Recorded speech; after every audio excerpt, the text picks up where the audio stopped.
Барлықтарыңызға сәлем. Бүгін осындай керемет, өте дәмді, әрі осылай әдемі болып шығатын рогаликтің рецептісімен бөлісетін боламын. Ыдысымызға бөлме температурасындағы сары майымызды саламыз. Одан кейін бір жұмыртқа, сахарный пудра және де кукурузный крахмалды салып, жақсылап барлығын араластырып аламыз. Майымыз бөлме температурасында болғаны дұрыс. Одан кейін ұнымызды саламыз, електен өткізілген. Ұнның бәрін толықтай салып жібермейміз. Шетінен сала отырып, жұмсақ қамыр илейміз.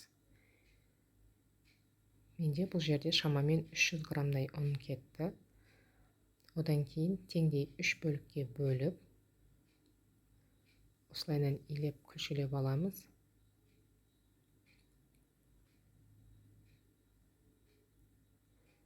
Одан кейін енді начинкасын грек жаңғағы, оны оқтаудың көмегімен үгітіп аламыз. Одан кейін 2 ас қасықтай қантпен араластырамыз.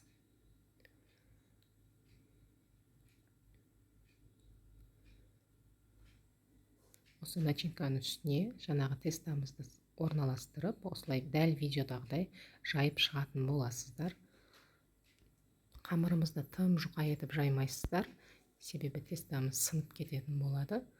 Орташа көлемде жайып, бірнеше бөліктерге бөлеміз. Мен осындай 8 бөлікке бөлдім. Одан кейін барлығын рулет тәрізді етіп орап шығамыз. Міндетті түрде дәл осы рецептпен жасап көріңіздер. Сіздерге ұнайды деген сенімдемін. Өте дәмді, керемет болып шығады.